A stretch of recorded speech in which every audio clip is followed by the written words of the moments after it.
નમસ્કાર મિત્રો, એક નવો વિડીયોમાં આપનું સ્વાગત છે।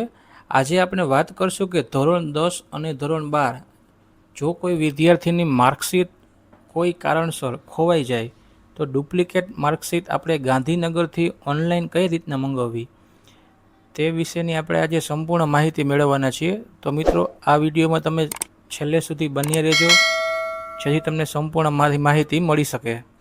ચાલો મિત્રો, આપણે વિડીયોની શરૂઆત કરીએ।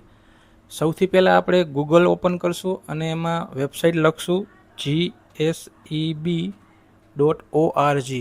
મિત્રો, GSEBની જ્યારે વેબસાઇટ ઓપન થઈ જાય ત્યારે એમાં એક ઓપ્શન આવશે બોર્ડ વેબસાઇટ, તેના ઉપર આપણે ક્લિક કરશું। તેના ઉપર ક્લિક કરી અને આપણે સૌથી પહેલાં તો રજિસ્ટર કરવું પડશે, એટલે આપણે અહીંયા રજિસ્ટર નાવ ઉપર ક્લિક કરશું।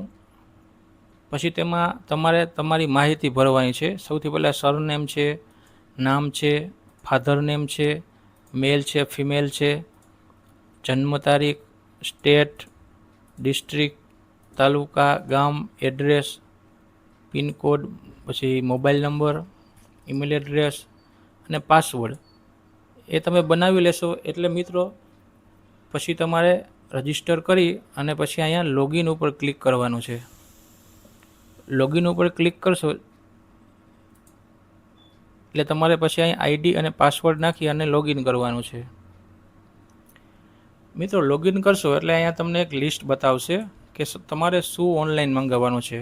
10 pass migration certificate, 12 pass migration certificate, 10માની ડુપ્લિકેટ માર્કશીટ, ધોરણ 12ની ડુપ્લિકેટ માર્કશીટ, જે પણ આપણે ઓનલાઈન મંગાવવાનું થતું હોય તેના ઉપર સિલેક્ટ કરવાનું છે।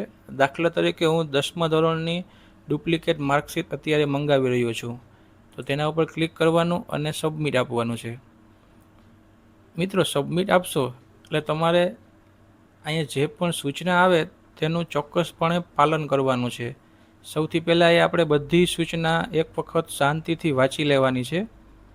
જો તેમાં બતાવે છે કે માર્કશીટની નકલ પ્રમાણે એક ફી લેવામાં આવે છે કે 75 રૂપિયા પ્રતિ માર્કશીટ માટે એક ફી લેવામાં આવે છે। તમે મિત્રો બધી જ માહિતી વાંચી અને આગળ વધો તેના ઉપર ક્લિક કરવાનું છે।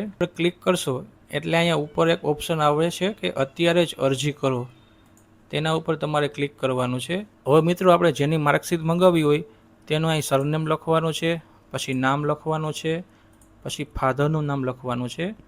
અહીં તમારે સીટ નંબર સિલેક્ટ કરવાનો છે। જો 10મા ધોરણની હોય તો સી આવે છે, બરાબર। દાખલા તરીકે હું સી કરું છું સિલેક્ટ, પછી સીટ નંબર લખવાનું છે અને અહીં તમારે એક્ઝામનો જે પાસિંગ મંથ અને યર એ બે લખવાનું છે। પછી અહીંયા જન્મ તારીખ લખવાની છે, અહીંયા એસઆઈડી નંબર લખવાનો છે જો હોય તો, સ્કૂલનો ઇન્ડેક્સ નંબર લખવાનો છે, પછી સ્કૂલનું નામ લખવાનું છે। હવે તમારે શું એપ્લાય કરવું છે, માર્કશીટ કરવી છે કે સર્ટિફિકેટ, તેની ઉપર ક્લિક કરવાનું છે। મારે એક માર્કશીટ જ ખાલી મારી પાસે નથી, તો હું તેને એપ્લાય કરીને તમને બતાવીશ। તો માર્કશીટ ઉપર ક્લિક કરવાનું છે। પછી તમારો સ્ટેટ, જિલ્લો, તાલુકો, જે તમારું ગામ કે સિટી હોય તે, અને પોસ્ટલ એડ્રેસ એ તમારે પૂરું એડ્રેસ તમારું લખવાનું છે। કારણ કે આ જ્યારે પણ આવશે ત્યારે ઇન્ડિયા પોસ્ટ દ્વારા તમારા ઘરે આવશે। પછી પિનકોડ, મોબાઈલ નંબર અને એક રીઝન લખવાનું છે કે શું થયું, કેવી રીતના, શા માટે તમે તમારા ડુપ્લિકેટ માર્કશીટ મંગાવી રહ્યા છો।